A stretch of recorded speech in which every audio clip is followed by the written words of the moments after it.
गेली 12 वर्ष घेत आहोत. त्याच्यामध्ये आपण अनेक विषय हाताळले म्हणजे जसं की पुण्यापासून आपण सुरुवात केली, मग पाणी हा विषय हाताळला, पर्वतरांगा हा विषय घेतला होता. मग पर्वतरांगांच्या पुढे जाऊन आपण टू बी स्पेसिफिक सह्याद्रीविषयी घेतलं होतं, हिमालयाविषयी घेतलं होतं. 1 वर्ष आपण प्राण्यांचं संवर्धन वेगवेगळे लोकं कशी करत आहेत म्हणजे प्रोजेक्ट त्यांचे, तर या विषयावरती घेतलं होतं. ह्या सर्व आपल्या ज्या मालिका चालल्या होत्या त्या कधी महात्मा फुले संग्रहालयामध्ये किंवा इंद्रधनुष्य हॉलमध्ये असे चालू होते. पण गेली 2 वर्ष कोरोनाच्यामुळे आपल्याला या अशा फिजिकल प्रत्यक्ष व्याख्यानमाला काही घेता आल्या नाहीत. पण या काळामध्ये सगळीकडे मी म्हणतो तसं की टेक्नॉलॉजीच्या ह्याच्यातनं ऑनलाईन लेक्चर सीरीज किंवा ऑनलाईन वेबिनार्स ज्याला आपण म्हणतो, तर तशा प्रकारच्या याला सुरुवात झाली आणि त्यातनं आपण मागील 2 वर्ष ही ऑनलाईन व्याख्यानमाला घेतो आहोत. त्याच्यामध्ये ह्या वर्षीचा आपला जो विषय आहे तर तो विषय आपला आहे की भारताचा भू आणि जैविक वारसा. तर ही सोमवारपासून आपली व्याख्यानमाला सुरू झाली. या शनिवारपर्यंत व्याख्यानमाला असणार आहे. याच्यामध्ये आपण मुख्यतः पहिल्या दिवशी संजीव नलावडे सरांचं पश्चिम घाट या विषयावरचं लेक्चर घेतलं. मंगळवारी अनुज खरेचं आपण भरतपूर विषयी त्याच्याकडनं ऐकलं. काल आपण हडप्पन संस्कृतीतल्या धोलावीरा या साईटबद्दल डॉक्टर प्रमोद शिरवळकर सरांकडनं ऐकलं होतं. आजचा आपला जो विषय आहे तर हा आपला जो महत्वाचा वारसा आहे, पण त्याच्याबद्दल काही संशोधनच झालेलं नाही. याच्याविषयी आपण ऐकणार आहोत. आणखी याच्यासाठी आपल्याकडे आजचे व्याख्याते म्हणून डॉक्टर मिलिंद वाटवे सर आलेले आहेत. तर त्यांचं मी तुमच्या सगळ्यांच्या वतीने आणखी जीविताच्या वतीने इथे स्वागत करतो. त्यांची एक फॉर्मली ओळख करून द्यायची झाली तर मुख्यतः त्यांनी त्यांची शिक्षण संपल्यावरती आपण शिकवण्याचं काम करायचं हे ठरवूनच शिक्षकी पेशा स्वीकारला. त्यानंतर गरवारे कॉलेजचे सर विद्यार्थी होते. आणखी त्याच्यातनं हेमा साने मॅडम आणि वाटवे सरांनी मिळून यंग नॅचरलिस्ट क्लबची स्थापन केली होती आणि त्यातनं मुलांनी जास्तीत जास्त निर्णय घ्यायचे असा त्या क्लबचा हेतू होता आणि त्यातनं अनेक गोष्टी निर्माण झाल्या.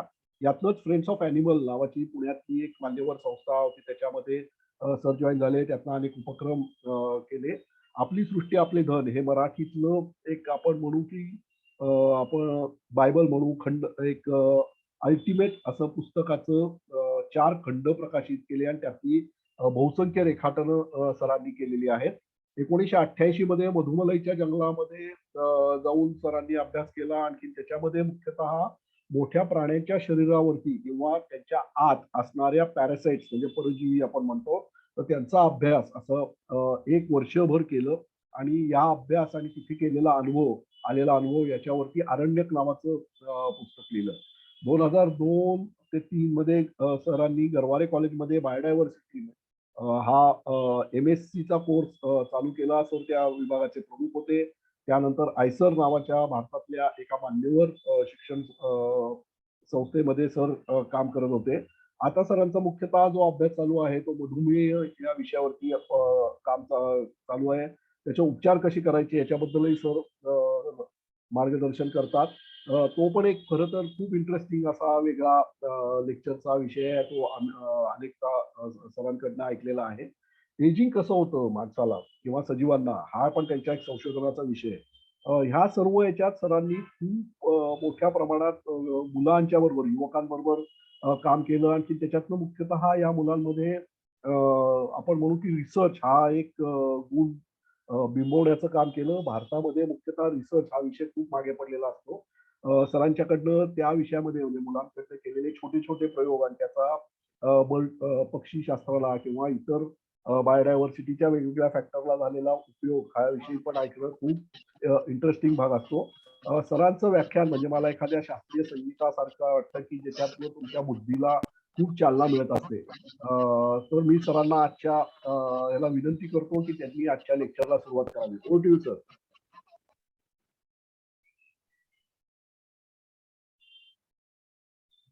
नमस्कार. जीविताच्या कार्यक्रमामध्ये बोलण्याचा काही पहिला प्रसंग नाही, पण असा ऑनलाईन बोलण्याचा या संस्थेतला पहिला प्रसंग आहे आणि तो शेवटचा ठरावा असं मी अशी इच्छा नक्कीच करतो. सर. कारण किती दिवस तोंड लपून वावरणार ना, किंवा तरी ते खरंय. संपायला पाहिजे. आणि असं मोठ्या तोंडाने उघड तोंडाने आपल्याला वावरता आलं पाहिजे, एकमेकांना भेटलं पाहिजे. मी बघतोय की पार्टिसिपंट 74 आहेत. हे 74 लोक जर का असे समोर दिसले असते तर किती मजा आली असते. खरंय सर. पण ठीक आहे. आता याचा अर्थात फायदाही असतो की तुम्हाला पुण्यातच असायला लागतं असं नाही, तुम्ही जिथे असाल तिथून सहभागी होऊ शकता. या सगळ्या गोष्टी आहेतच, त्याच्यात काही शंका नाही. पण पुढच्या वेळेस आपण नक्की भेटूया. पुढच्या वेळेस भेटूया हे व्याख्यानाच्या शेवटी येतं, नाही, ही सुरुवात आहे, त्यामुळे थांबा, जाऊ नका. तर जीवविविधता म्हटलं, निसर्ग म्हटलं, त्यातले पक्षी प्राणी वनस्पती म्हटलं की आपल्या डोळ्यासमोर काही ठराविक गोष्टी येतात. ते बरोबरच आहे, त्यात चूक काही नाही. आपण अनेक बघितलेल्या असतात. आपण बघण्यासाठी मुद्दाम कुठेतरी जातो, कुठेतरी ताडोब्याला जातो, कान्ह्याला जातो, पेंचला जातो, आणखीन कुठेतरी कोकणात जातो, समुद्रावर जातो. या सगळ्या गोष्टी आपण करतो. त्याच्यामध्ये डोळ्याला जे सहज दिसतं ते आपण पाहतोही. पण त्या सहज दिसण्याच्या मागे बरंच काही असतं आणि ते आपल्याला पटकन लक्षात येत नाही. आणि आपल्याला म्हणजे पटकन लक्षात येत नाही कारण आपण तसं पाहत नाही ना. म्हणजे पक्षी पाहायला तुम्ही सुरुवात करेपर्यंत आणि कोणीतरी तुम्हाला दाखवेपर्यंत की अरे इथे असे असे पक्षी असतात बरं का, आपल्याला आपल्या आजूबाजूला असलेले पक्षी सुद्धा दिसत नाही. ती एक नजर निर्माण व्हायला लागते आणि ती नजर निर्माण झाली की मग अरे आपल्याला असं वाटतं की अरे इथंच तर होतं, इतके वर्ष आपण का नाही पाहिलं.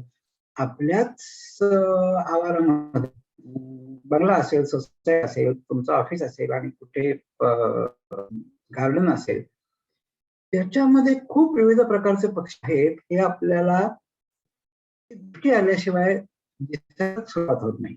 मग तो कुठला पक्षी आहे काय वगैरे आणखीन पुढची गोष्ट. आधी आपल्याला दिसण्यासाठीच ते तिथं आहेत ही नजर निर्माण व्हायला लागते. तर पुण्याच्या इतिहासामध्ये मी आता म्हातार माणूस आहे, त्यामुळे बहुतेक म्हणूनच मला बोलवतात व्याख्यान द्यायला. तर मी 1970-80च्या दशकापासून पुण्यातली नॅचरल हिस्ट्रीची डेव्हलपमेंट पाहिली आहे. म्हणजे निसर्गामध्ये रस असलेले, अभ्यास करणारे, काही ना काहीतरी निरीक्षण करणारे एक संस्कृती तयार झाली आणि त्या संस्कृतीच्या अगदी सुरुवातीच्या काळापासून मी त्याच्यामध्ये इन्व्हॉल्ड होतो आणि काही ना काहीतरी बघत आलोय. तर मला असं एक आश्चर्य म्हणजे आनंदाश्चर्य म्हणूया आपण, अमेझिंग अशा गोष्टी दिसतात की ज्या वेळेला सुरुवात झाली त्यावेळेला पक्षी पाहणं, पक्षी दाखवणं हाच एक खूप मोठी गोष्ट होती. ती अजूनही आहे, त्यात फरक नाही पडलेला. पण हळूहळू पक्ष्यांनी जी सुरुवात केली, ते पक्ष्यानंतर फुलपाखरं आली, एकीकडे साप आले. मग असं करता करता हळूहळू लोकांना बाकीच्या रेप्टाइल्स मध्ये इंटरेस्ट वाटायला लागला. मग पुढे बेडकांमध्ये, अॅम्फिबियन्स मध्ये रस निर्माण झाला काही लोकांना. आणि आत्ताची पिढी जी आहे की आत्ताची पिढी ही आमच्या पिढीपेक्षा जबरदस्त पुढे गेली आहे. त्यांना प्रचंड ज्ञान आहे. त्याच्यामध्ये तुम्हाला असे तरुण सापडतात की अरे यांनी विंचवाचा अभ्यास केलाय बरं का, यांनी बेडकांचा अभ्यास केलाय बरं का, यांनी अनेक कशाचा, कोणी सेंटिपीडचा अभ्यास केलाय, कोणी आणखीन कशाचा अभ्यास केलाय. हे जबरदस्त वाढलंय आणि हे एक प्रकारच्या संस्कृतीतून आलंय. म्हणजे केवळ झुलॉजी विषय तुम्ही शिकला म्हणून हे येतं का, तर नाहीये. तर पुण्यामध्ये ही संस्कृती रुजली आहे की तुम्हाला कशाचं तरी निरीक्षण करण्यामध्ये मजा आहे. तर हा मजा घेण्याची संस्कृतीला खूप मोठा अर्थ आहे.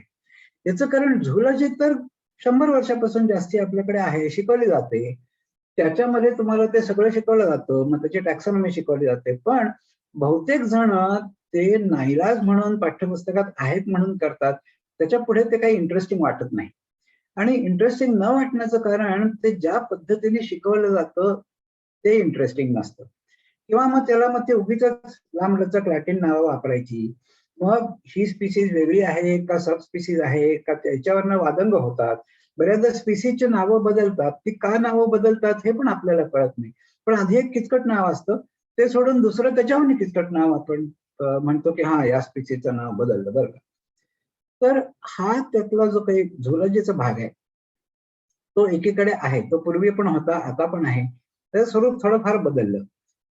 विद्यापीठामध्ये त्याच्यावरचा एम्फोसिस बदलला म्हणजे ऍक्च्युअली कमी झाला. म्हणजे पूर्वी शाळेमध्ये, महाविद्यालयांमध्ये, विद्यापीठात जेवढं शिकवलं जायचं त्याच्यापेक्षा खूप कमी प्रमाणात आता शिकवलं जातं. म्हणजे तिथे ते कमी होतंय. पण दुसरीकडे लोकांमध्ये ते एक छंद म्हणून, आनंद म्हणून, आवड म्हणून, काहीतरी वेगळं पाहण्याचा आनंद म्हणून ते वाढत चाललंय.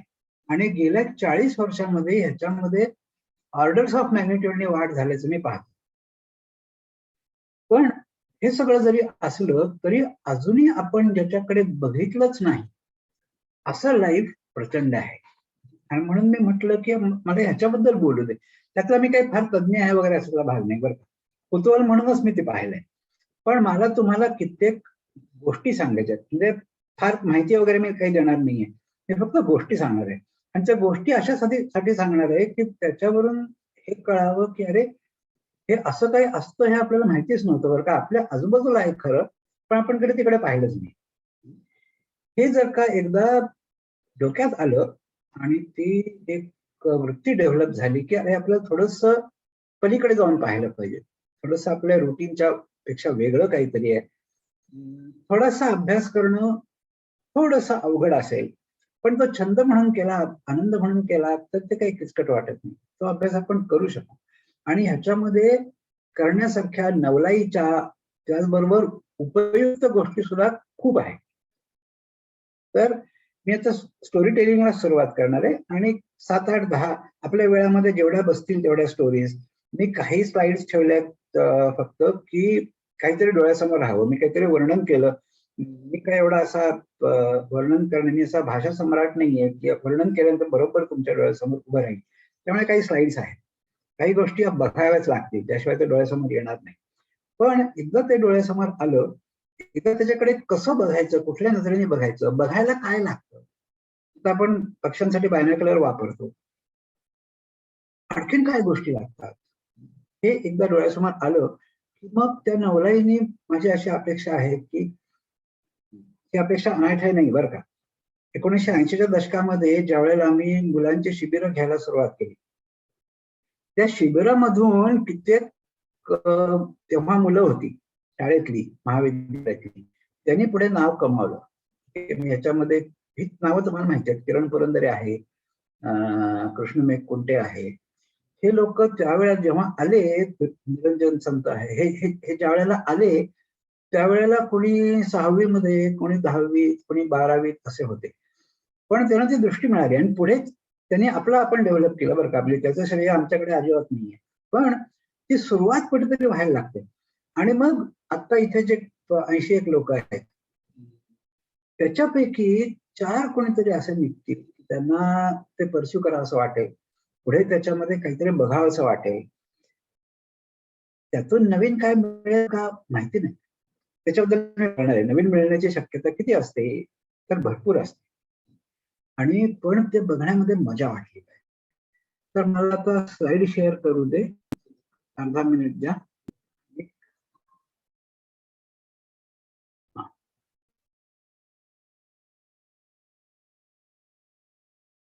हा, दिसतंय तुम्हाला फुल स्क्रीन? सर फुल स्क्रीन हा दिसतंय. ओके.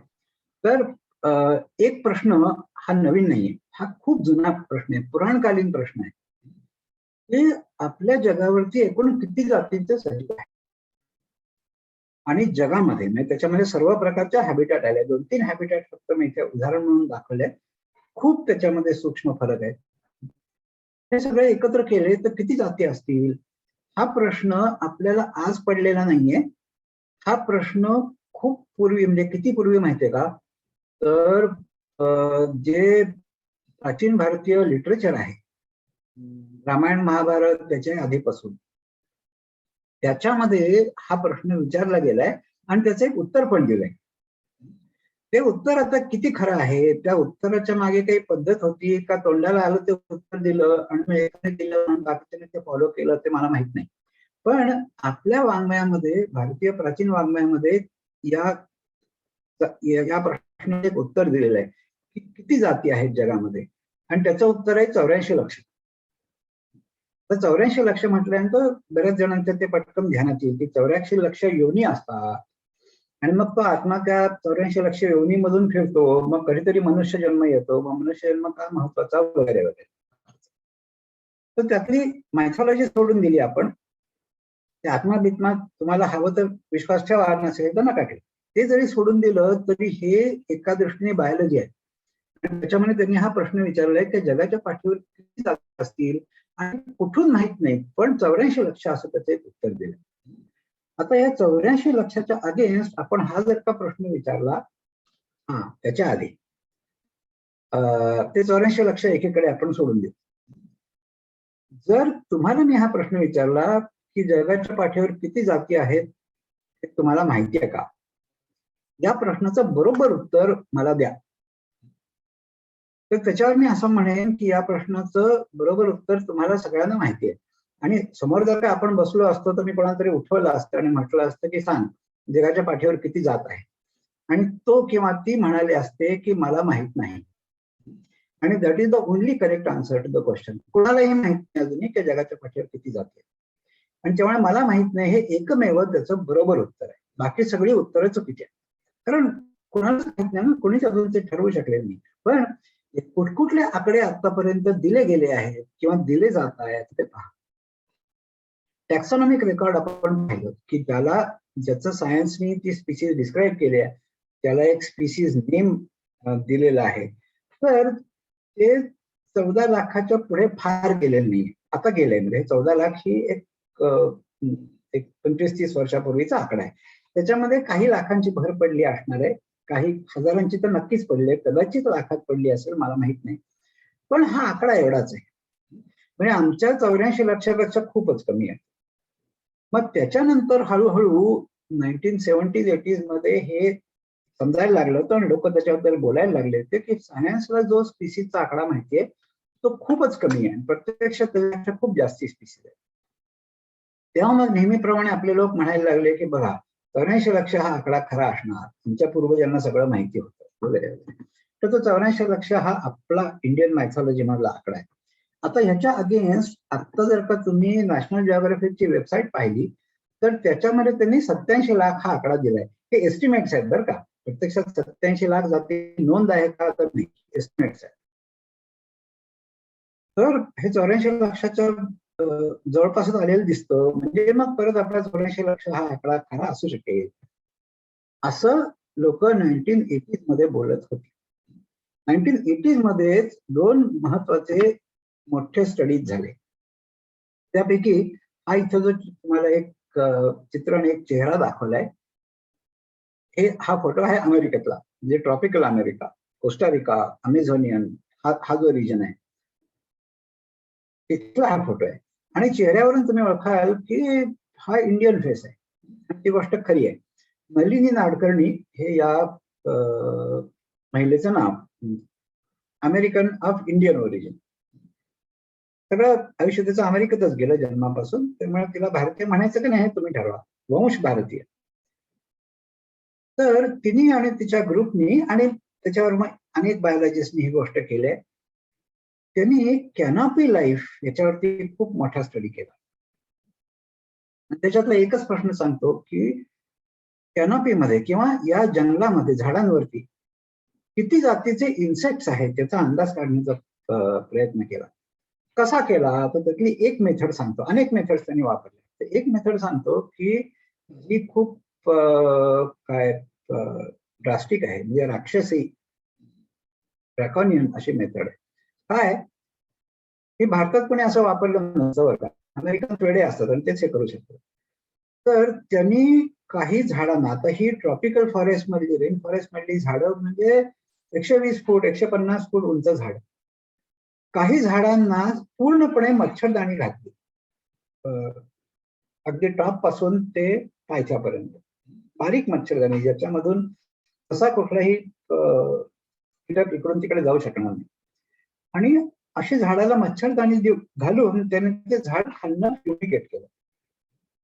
फ्युमिगेट हे अर्थात हे अगदी छोटा सॅम्पल साईज, म्हणजे जंगलामध्ये ह्या कित्येक लाखांनी झाडं असणार आहेत, त्यापैकी काही डझन झाडांवरती तुम्ही हे केलं. काहीशी असतील फार फार. किती झाडं होती मला आता या क्षणी लक्षात नाही, सगळं प्रसिद्ध झालेलं आहे. तर पूर्णपणे आणि खालून फ्युमिगेट केलं. फ्युमिगेट केल्यानंतर त्या झाडावरचा प्रत्येक इन्सेक्ट हा खाली पडला त्या फ्युमिगेशनच्या मुळे, त्या वाफांच्या मुळे. तो खाली पडल्यानंतर त्याने ते सगळे गोळा केले आणि मग हिशोब काढला की एका झाडावरती किती जातीचे इन्सेक्ट राहतात. मग या झाडावरचे इन्सेक्ट्स आणि मग पलीकडचं तुमचं काही सॅम्पल झाड असेल ते काही आणखीन काहीशे मीटरवरती किंवा किलोमीटरवरती असेल, ह्याच्या आणि त्या झाडाच्या इन्सेक्ट डायव्हर्सिटीमध्ये किती फरक आहे, असं करून त्यांनी ह्या संपूर्ण जंगलामध्ये एकूण इन्सेक्टच्या जाती किती असतील असा हिशोब लावण्याचा प्रयत्न केला. मग एकूण जगामध्ये इन्सेक्टच्या किती जाती असतील याचं गणित मांडण्याचा प्रयत्न केला आणि त्या गणिताचं उत्तर होतं 10 मिलियन, म्हणजे 1 कोटी. आता 84 लक्ष तुमचे गेले बरं का. आता 1 कोटी काय म्हणतोय आपण, फक्त इन्सेक्ट, ते सुद्धा कॅनॉपीवरचे इन्सेक्ट, म्हणजे झाडांवरती राहणारे किंवा जंगलात राहणारे इन्सेक्ट, हे 1 कोटीच्या वर असावेत असा या स्टडीचा अंदाज होता. त्याच वेळेला 1980 मध्ये दुसरा एक स्टडी झाला. त्यांनी समुद्राच्या तळाचं सॅम्पलिंग करत गेले आणि असं कित्येक किलोमीटर समुद्र तळाचं सॅम्पलिंग केल्यानंतर डीप सी वॉटर, बरं का, त्याच्या तळाचं सॅम्पलिंग करणं हे सोपं नसतं, माणूस तिथं जाऊ शकत नाही, हे सगळं मेकॅनिकल सॅम्पलिंग होतं. तर मेकॅनिकल सॅम्पलिंग करून असे कित्येक किलोमीटर हे एका रेषेत सॅम्पल गोळा करत गेले. मग त्यांनी त्याच्यामधले सगळ्या गोष्टी एकत्र केल्या, त्याच्यामध्ये कित्येक नवीन स्पीसीज मिळाल्या. पण नवीन स्पीसीज पेक्षा वेगळं काहीतरी मिळालं की त्याला एक वेगळा नंबर द्यायचा. स्पीसीज कुठली आहे अजून माहित नाही कोणाला, पण दिसलं की वेगळा नंबर द्यायचा. असं करत करत गेले. त्यांनी सुद्धा हे गणित मांडण्याचा प्रयत्न केला की सगळ्या जगामध्ये मरीन बेन्थिक इन्व्हर्टिब्रेट्स, बेन्थिक म्हणजे तळाशी राहणार, तर हे बेन्थिक इन्व्हर्टिब्रेट सगळ्या जगामध्ये मिळून किती असतील, तर त्यांचाही अंदाज हा 1 कोटीच्या घरामध्ये आला. म्हणजे तुम्ही एक एक ग्रुप घेऊन असं म्हणताय की या ग्रुपमध्ये 1 कोटी जाती असाव्यात, ते गेले 84 लक्ष कुठच्या कुठे. आता हे काही जातींमध्ये असं, आता जो काही 14 लाखाचा आकडा विज्ञानाला माहिती होता 40 वर्षापूर्वी आणि जो वाढून वाढून फारसा वाढलेला नाहीये, 14 ते 17 लाख झाले असतील फार फार, तर मला नक्की माहिती. तर त्याच्यामधले निम्मे हे इन्सेक्टच होते. 14 पैकी 7 ते 8 लाख हे इन्सेक्टच होते. आणि आता तुम्ही असं म्हणताय की इन्सेक्टच्या जाती 1 कोटी आहेत, पण त्याचबरोबर कित्येक असे ग्रुप आहेत की ज्याच्याबद्दल आपल्याला काहीच माहिती नाही. म्हणजे आपण 1 कोटी इन्सेक्ट होते, 1 कोटी मरीन बेन्थिक इन्व्हर्टिब्रेट्स, अशी ही एस्टिमेट्स आहेत. मग तसे फंजायच्या किती जाती आहेत कोणाला माहित नाही, त्याच्यावरती काही स्टडी नाहीये. काही कॉमन आहेत ते माहिती आहेत, जे मोठे आहेत ते माहिती आहेत, मशरूम्स जे असतात त्याच्या मोठ्या जाती आहेत ते माहिती आहे. छोट्या जातींबद्दल जेवढी जात छोटी तेवढी त्याच्याबद्दल इन्फॉर्मेशन कमी, असं आहे. आणि त्यामुळे फंजा एकूण किती आहेत कोणालाही माहित नाही, बॅक्टेरिया एकूण किती आहेत कोणालाही माहिती नाही. एक गंमत सांगतो, मी मायक्रोबायोलॉजी शिकलो आणि तोच विषय मी शिकवत होतो. आणि ज्यावेळेला मी हे वाचायला सुरुवात केली की इन्सेक्टच्या जाती किती आहेत, तर 10 मिलियन. मग हे अमुक किती, तर ते पण 10 मिलियन. मग ते अमुक किती, तर मिलियन नसतील पण काही लाख जाती आहेत, तमक्यामध्ये काही लाख जाती आहेत. तेव्हा मी पुस्तकं उघडून खात्री केली की बॅक्टेरियाच्या किती जाती आहेत, तर 4800, फक्त 4800. मी शॉक झालो, म्हटलं काय हे काही बरोबर नाही. मी ज्याचा अभ्यास करतो ते फक्त काही हजारामध्ये, आणि लोक म्हणतात की हे 10 लाख, ते 25 लाख, ते 1 कोटी. हे काही बरोबर नाही. हे मला ते अत्यंत छळत होतं की बॅक्टेरियाच्या जाती फक्त 4800, हे काही माझं मन मानायला तयार नाही. त्यानंतर 1990 मध्ये एक खूप इंटरेस्टिंग पेपर आला, नेदरलँड्स मधून ते संशोधन प्रसिद्ध झालं होतं. त्यांनी काय केलं की फक्त 1 ग्रॅम सॉइल घेतली, सगळं ट्रॉपिकल सॉइल नव्हे बरं का, ही गोष्ट आहे युरोपमध्ये. 1 ग्रॅम सॉइल मध्ये त्यांनी बॅक्टेरिया न पाहता डायरेक्टली डीएनए बघायला सुरुवात केली. बॅक्टेरियल डीएनएचे किती प्रकार आहेत त्याच्यामध्ये, ही 1990s मधली गोष्ट आहे. तोपर्यंत डायरेक्टली डीएनए कडे बघण्याचं तंत्रज्ञान हळूहळू यशस्वी होत होतं. आता आपल्याला माहिती आहे की आता डीएनएचं टेस्टिंग म्हणजे पोरखेळ झालेलं आहे. तुम्ही करोनाच्या आयडेंटिफिकेशनसाठी जे करता ते सुद्धा आरएनएचं टेस्टिंगच असतं आणि ते काही आता अजिबातच अवघड राहिलेलं नाही. आता हा ओमिक्रॉन आहे की नाही कसं कळतं, तर ते अख्खा जिनोम सिक्वेन्स केल्यानंतरच कळतं. अख्खा जिनोम सिक्वेन्स करणं हा आता पोरखेळ झालेला आहे. त्यामुळे ते आणखी सोपं आहे, पण त्याच्यापेक्षा मोठा जिनोम सिक्वेन्स करणं हे सुद्धा आता काही अवघड किंवा किचकट गोष्ट राहिलेली नाहीये. पैसा लागतो तुम्हाला ते करायला, नाही असं नाही, पण तो किती पैसा लागतो ते सुद्धा खूप कमी झाले, म्हणजे आता खूप स्वस्त झालंय पूर्वीपेक्षा. तर तो पहिला प्रयोग होता की सॉइल मधल्या डीएनए कडे डायरेक्टली बघायचं आणि या सॉइल मध्ये किती बॅक्टेरियाच्या जाती असतील हे डायरेक्टली डीएनए वरनं काढायचं. हा 1990 मधला प्रयोग असं सांगतो की आम्ही 1 ग्रॅम सॉइल मध्ये 4000 वेगवेगळ्या जातीचे बॅक्टेरिया पाहिले. 4000 वेगवेगळ्या जातींच्या बॅक्टेरियाचा डीएनए पाहिजे. सगळ्या जगामधल्या जाती होत्या 4800 त्यावेळेला, आणि हे म्हणतात की एका ग्रॅम मध्ये 4000 आहे, काहीतरी गफलत आहे. मग त्याच्या पुढच्या 10 वर्षांमध्ये लोकांनी असं दाखवलं की अजूनही आपल्याला माहितीच नसलेले बॅक्टेरिया प्रचंड प्रमाणावरती आहे. आणि मग हे सगळीकडे दिसायला लागलं. लोकांनी पाण्यात पाहिलं, सॉइल मध्ये पाहिलं, झाडांच्या पानांवरती बघितलं, माणसाच्या किंवा प्राण्यांच्या अंगावरती बघितलं, मग आतड्यांमध्ये बघितलं. जिथे पाहू तिथे आतापर्यंत आयडेंटिफाय न झालेल्या बॅक्टेरियांची प्रचंड प्रमाणावरती संख्या आहे. एवढ्या निराळ्या जाती आहेत. आणि त्यामुळे बॅक्टेरियाची संख्या हे जे म्हणतात 10 मिलियन त्याच्याच घरात कुठेतरी असणार. अजूनही कोणी हा अंदाज काढलेला नाही की जगामध्ये बॅक्टेरियांच्या एकूण किती जाती असतील. तर तिथे दुसरा एक प्रॉब्लेम असा येतो की जात नक्की कशाला म्हणायचं हे पण कळत नाही. आता हे खरं तर आपल्याला हे खरं तर बायोलॉजीला कळलेलं नाहीये बरं का, की स्पीसीज म्हणजे काय खरोखरच कळलेलं नाहीये. लोकांनी काही डेफिनेशन देण्याचे प्रयत्न वगैरे केलेत, पण सर्व डेफिनेशन फेल होतात. पण ठीक आहे, हे हे फारसं नवीन नाही बरं का, कारण पिवळं कशाला म्हणायचं आणि हिरवं कशाला म्हणायचं, किंवा हिरवं कशाला म्हणायचं आणि निळं कशाला म्हणायचं, हे सुद्धा आपल्याकडे काही डेफिनेशन नाही. साधारणपणे बहुतेक लोक याला हिरवं म्हणतात, बहुतेक लोक याला निळं म्हणतात, पण ह्याच्या मधल्या शेड्स असतात की नाही. तसं स्पीसीजचं आहे. एक स्पीसीज आणि दुसरी कुठे सुरू होते हे बऱ्याच वेळेला कळतच नाही. आता ठीक आहे, वाघ आणि सिंह हे वेगळे आहेत हे आपल्याला कळतं, पण कधीपर्यंत कळतं, त्यांचं क्रॉस ब्रीडिंग झालेलं नाही तोपर्यंत. वाघ आणि सिंहाचं क्रॉस ब्रीडिंग होऊ शकतं, गवे आणि गायींचं क्रॉस ब्रीडिंग होऊ शकतं, मग ते वेगळ्या जाती आहेत म्हणायचं का नाही म्हणायचं. बायोलॉजीकडे ह्या प्रश्नांची अजूनही उत्तर नाही. म्हणजे स्पीसीज कशाला म्हणायचं इथपासून तो प्रॉब्लेम आहे. पण एकूण असं दिसतंय की ज्या प्रमाणामध्ये ज्याला काही आपण जात म्हणू, जी कुठली डेफिनेशन वापरू, कुठली जरी वापरली तरी कित्येक कोट्यावधीमध्ये या जगामध्ये जाती आहेत सर्व प्रकारच्या, आणि सायन्सला आतापर्यंत त्यातल्या खूप कमी माहिती झालेल्या आहेत. अभ्यासच कमी झालाय. त्याचं कारण इतकी वर्ष त्या अभ्यासासाठी पुरेशी साधनं पण नव्हती आपल्याकडे. आता ती साधनं हळूहळू निर्माण झाली. दोन्ही फील्ड स्टडीज साठी सुद्धा आपल्याकडे खूप साधनं निर्माण झाले, आणि लॅबमध्ये किंवा डीएनए लेव्हलला, प्रोटीन लेव्हलला सुद्धा अभ्यास करण्यासाठी आपल्याकडे खूप साधनं निर्माण झाली.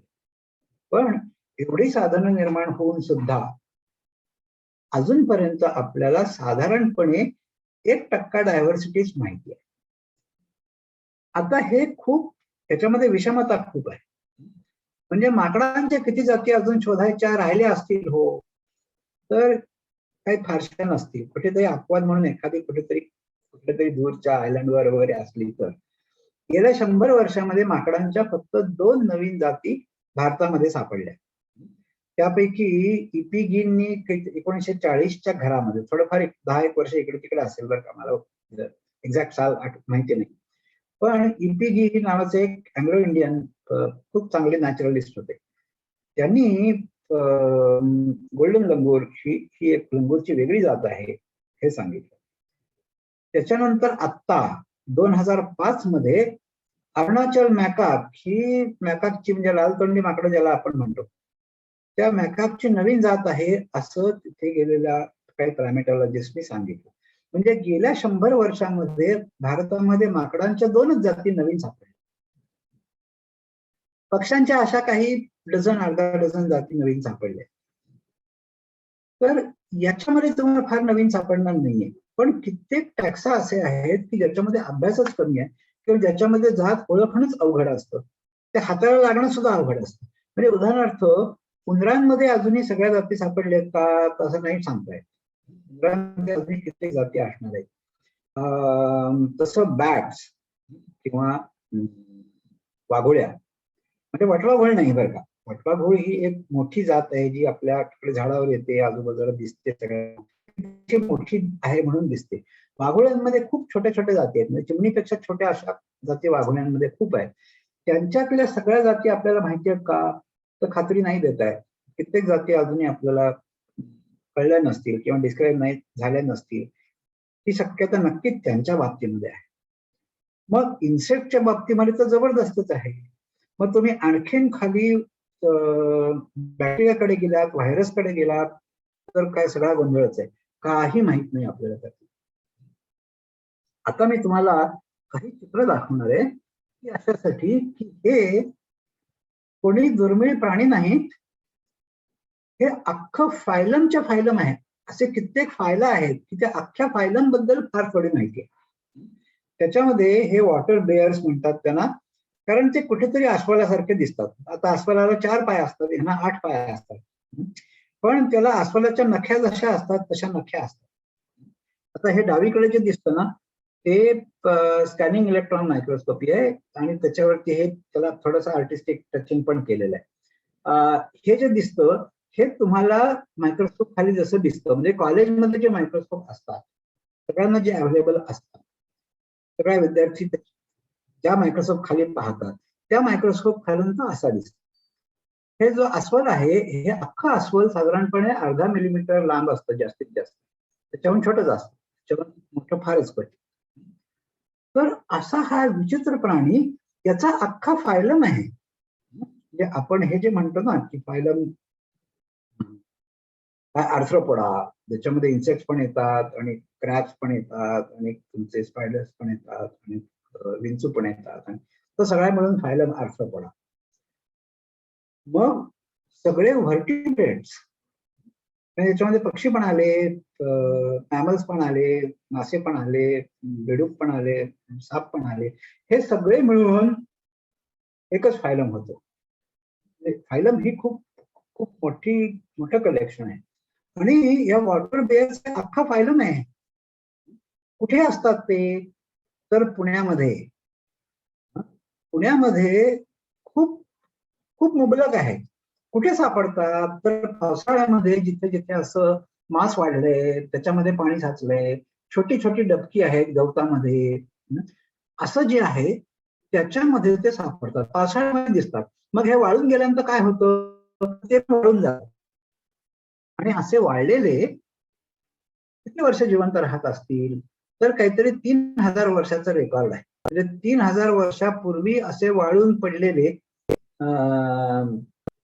डेझर्ट असेल की त्याच्यानंतर त्यांना परत ओलं होण्याची संधीच मिळाली नाही, तर असे परत शोधून त्यांना पाणी दिल्यानंतर ते परत झाले. इतके वर्ष जगू शकणारे आणि मृतावस्थेत जगू शकणारे असे हे जीव आहेत, आणि हे पुण्यामध्ये किंवा एकूणच भारतामध्ये सगळीकडे सगळ्यात जगभर खूप अबंडंट आहेत. आपण कधी ते बघायला जात नाही म्हणून दिसत नाही. तर मी खूप वर्ष, म्हणजे मी जवळजवळ 25 वर्ष हा प्रयोग करत आलो की मुलं कॉलेजच्या पहिल्या वर्षाला आली, बायोलॉजीचे कुठलेही ब्रँच असो. मायक्रोबायोलॉजी मी शिकवत होतो, पुढे आयझरला गेल्यानंतर तो विषय मायक्रोबायोलॉजी राहिला नाही, जनरल बायोलॉजीच झाला.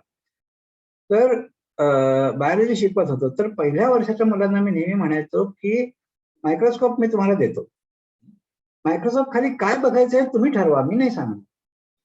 तेव्हा मुलं मग खूप निराळ्या गोष्टी आणायची, तर त्याच्यामध्ये पाण्याचा एक ड्रॉप, विशेषतः पावसाळ्यामध्ये जी डबकी साठतात त्या डबक्यामध्ये शेवाळ वाढतं, त्याच्यातला पाण्याचा एक ड्रॉप घेऊन तुम्ही मायक्रोस्कोप खाली बघा, तुम्हाला प्रचंड एक रिच युनिव्हर्स दिसतं.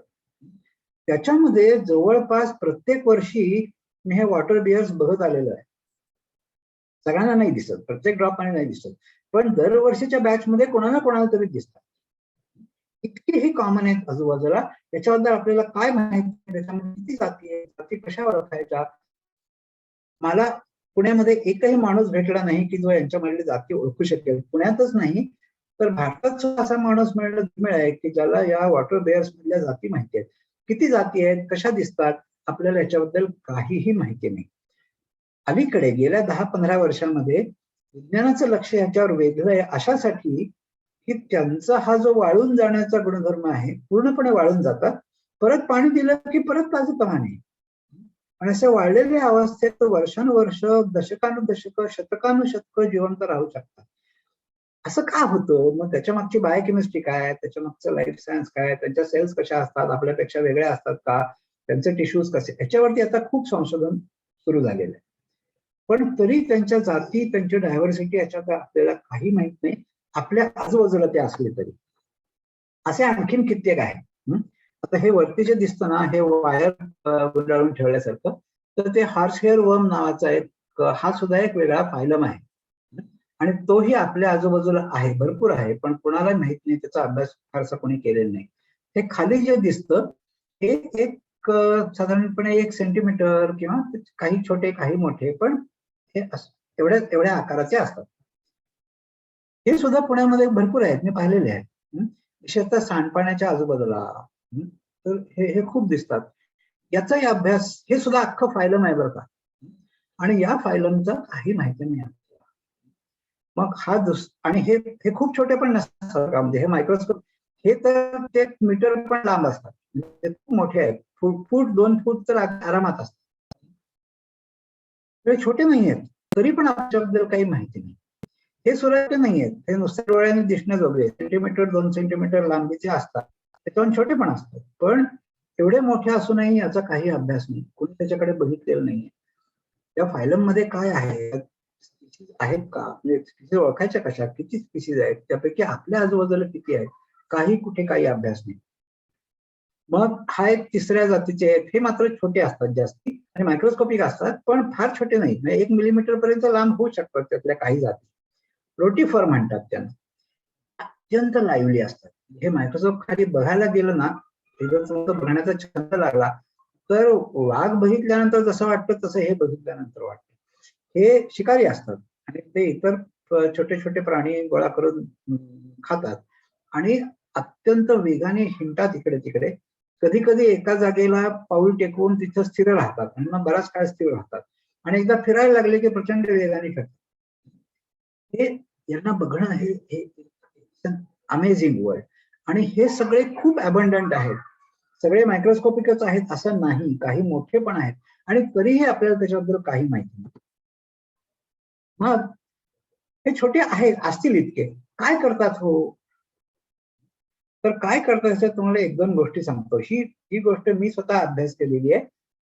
1989 पासून ते 2020 एक वर्ष, 2008-9 सालापर्यंत याचा अभ्यास सुरू होता आणि 20 वर्ष अभ्यास करून हातात डेटा खूप कमी मिळाला, कारण तो डेटा मिळणं किती अवघड आहे, मी तुम्हाला हे काय हे सांगितल्यानंतर कळेल. तर हे 2 तुम्हाला वरचे माहिती आहेत. हे वाईल्ड डॉग्स आहेत किंवा ज्याला धोल म्हणतात, कोळसुंदे म्हणतात मराठीमध्ये. हे आपल्याकडच्या सगळ्या जंगलांमध्ये, विशेषतः मध्य भारतातल्या जंगलांमध्ये भरपूर आहेत. वरती पार तिबेट पर्यंत आहेत, खाली पार तामिळनाडू पर्यंत आहेत. पश्चिम घाटात त्या मानाने नाही आहेत फारसे, म्हणजे महाराष्ट्राच्या पश्चिम घाटात फारसे नाही आहेत, पण विदर्भामध्ये खूप मोठ्या संख्येने. तर हे रानकुत्री कोळसुंदे आणि ही चितळ. आता कोळसुंदे हे खूप मोठ्या प्रमाणावरती, म्हणजे त्यांचं मुख्य शिकार ही चितळाची. तर आपल्याला कोळसुंदे दिसतात, आपण संचलनमध्ये जातो, जीप मधून हिंडतो, जसं वाघ बघितल्यानंतर छान वाटतं तसं केव्हा तरी हे कोळसुंदे पण दिसतात. चितळ तर नेहमीच दिसतात. हे बघायला आपण जातो. मग हा शिकारी आहे, तो ते भक्ष्य आहे, हे इथपर्यंत आपल्याला माहिती असतं. प्रत्यक्षामध्ये त्या शिकार आणि भक्ष्य हा केवळ 2 स्पीशीज मधला खेळ नाहीये, त्याच्यामध्ये एक तिसरी स्पीसीज आहे, ती मायक्रोस्कोपिक आहे. पण ह्या तिसऱ्या स्पीसीजमुळे या दोन्ही प्राण्यांना खूप फरक पडतो. काय आहे स्पीसीज ती? तर त्याचे असे छोटे छोटे म्हणजे 10 मायक्रॉन म्हणजे मिलीमीटरच्या 100व्या भागा इतके छोटे असे स्पोर्स असतात. ते कुठे तयार होतात? तर रानकुत्र्यांच्या आतड्यामध्ये. रानकुत्र्यांच्या आतड्यामध्ये हे वाढतात आणि वाढल्यानंतर हे स्पोर तयार करतात. हे स्पोर त्यांच्या विष्ठेमधून बाहेर येतात. विष्ठेमधून बाहेर आल्यानंतर हे स्पोर इकडे तिकडे पसरतात, कारण सगळ्या शिकारी प्राण्यांच्या विष्ठेवरती माशा आणि बिटल्स असतात मोठ्या संख्येने आणि त्यामुळे ते तिथे येतात. मग पुढे काय होतं, तर या माशा आणि बिटल्समुळे ते इकडे तिकडे पसरतात, तर ते गवतावर वगैरे पण पसरतात. ते गवत चितळ खातं, मग ते चितळाच्या पोटात जातात. पण ते चितळाच्या पोटात वाढत नाही, ते तिथून बाहेर पडतात, ते रक्तामध्ये बाहेर पडतात, सगळीकडे फिरतात आणि फायनली कुठेतरी मसलमध्ये किंवा हार्टमध्ये सेटल होतात आणि तिथे असं हे सिस्ट तयार करतात. आता हा मसलचा सेक्शन आहे आणि त्याच्यामध्ये तुम्हाला हे सिस्ट दिसते. हे सिस्ट साधारणपणे 0.5 मिलीमीटर 1 मिलीमीटर ते काही मिलीमीटर पर्यंत लांब असते आणि त्याच्यामध्ये हजारोच्या संख्येने परत यांचीच एक वेगळी लाईफ सायकल स्टेज असते.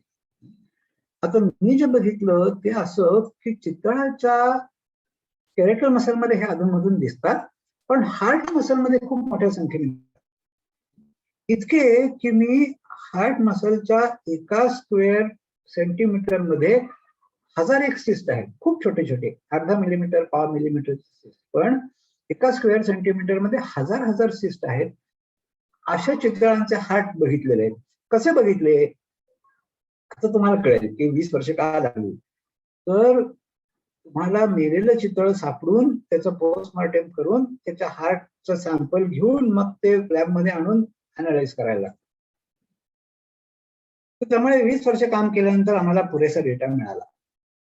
त्याच्यामध्ये असं दिसलं की ज्या चितळाच्या हार्टमध्ये ही सिस्ट झालेली आहे ते चितळ रानकुत्र्यांना लवकर बळी पडतं. का? आता साधी गोष्ट आहे, हार्टमध्ये एवढे पॅरासाइट वाढलेत म्हटल्यानंतर हार्टची एफिशियन्सी कमी होते. ते खूप वेगाने खूप अंतर पळून जाऊ शकत नाही आणि त्यामुळे ते रानकुत्र्यांना बळी पडतं.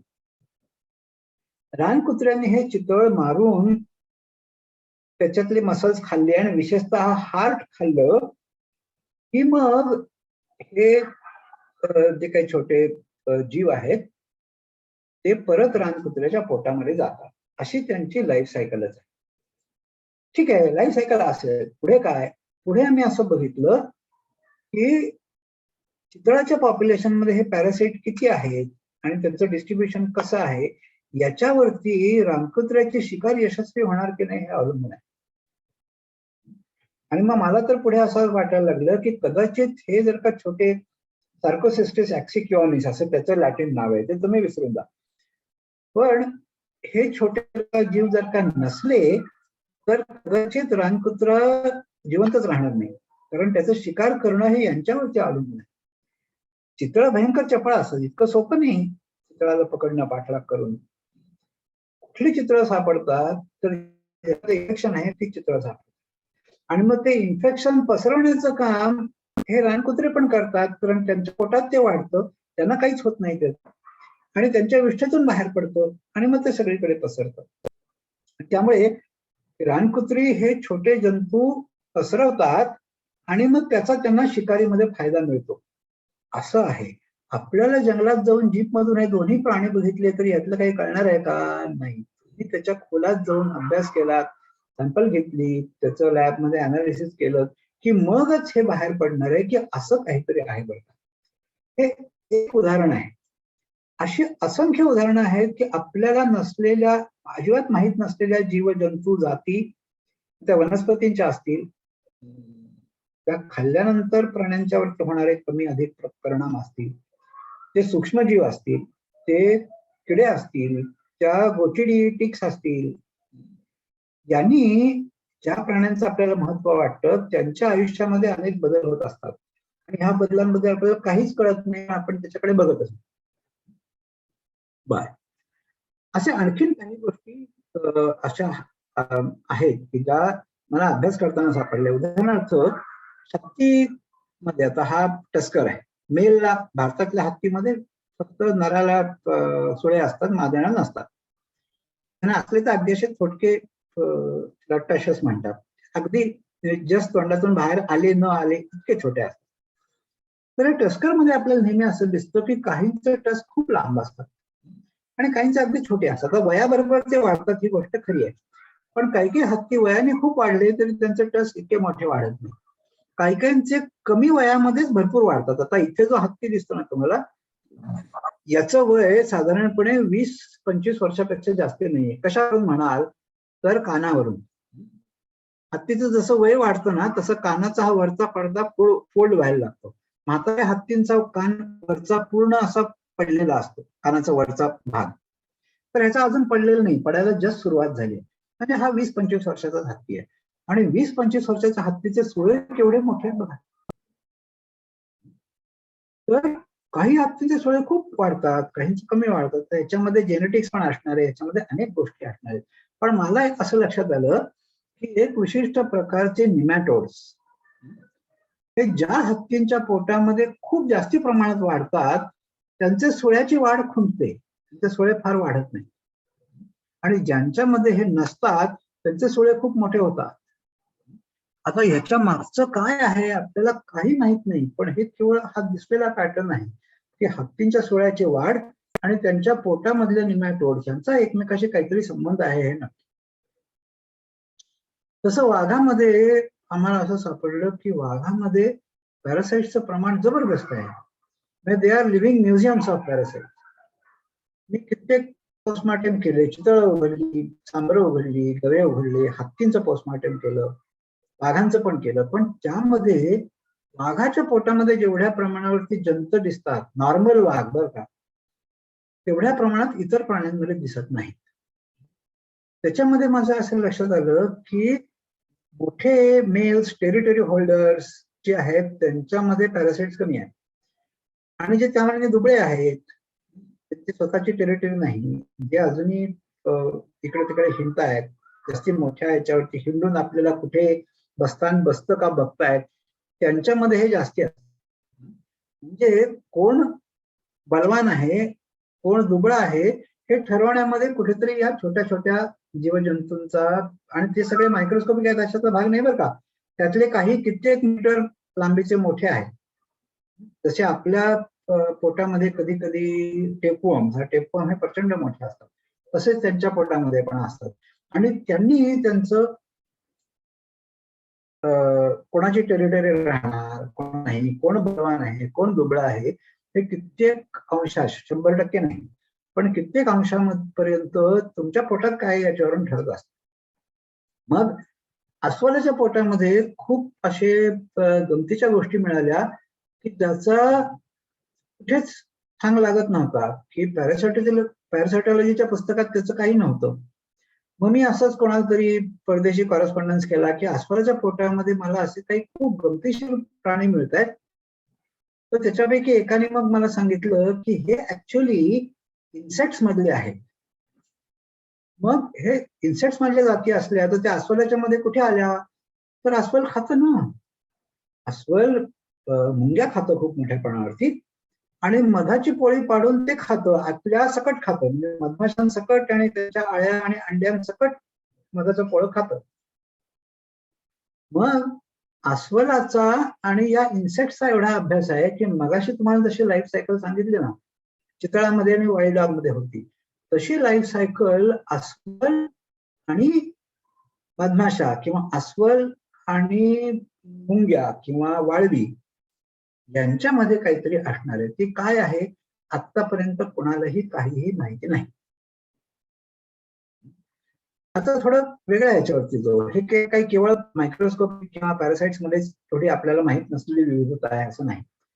माणसाला भरपूर माहिती असलेल्या गोष्टींमधलं आपल्याला काहीच नाही. म्हणजे एकीकडे कुठेतरी कोणाला तरी माहिती आहे पण दुसरीकडे विज्ञानाने त्याची दखल घेतली नाही, कोणाला काहीच माहित नाही. आता आपल्याकडे असं समजलं जातं, आपल्याकडे नाही सगळ्या जगात असं समजलं जातं आणि ते बरोबर पण आहे, चुकीचं नाहीये, की मका हा मूळचा अमेरिकन आहे. ही गोष्ट बरोबर आहे, मका अमेरिकन आहे मूळचा. तो मग भारतात कधी आला तर ज्या वेळेला कोलंबसाने अमेरिका शोधली आणि मग इकडे युरोपियन याच्याकडे भारतात पण आले, कोलंबस. त्यावेळेला मग तो अमेरिकेतून केव्हा तरी भारतामध्ये आला. बायोलॉजिकली ही गोष्ट खरी आहे. पण मग तो कसली म्हणजे अमेरिकेतून त्याच्या- आपल्याला हेही माहितीये की आत्ता तो स्वीट कॉर्न आला, तो माझ्या लहानपणी नव्हता, केव्हा तरी 80s मध्ये वगैरे आला. मग आता तो स्वीट कॉर्न सगळीकडे पॉप्युलर झाला. तर असे परदेशातून येणाऱ्या गोष्टी या पटकन शहरी लोकांमध्ये पॉप्युलर होतात हे आपण समजू शकतो.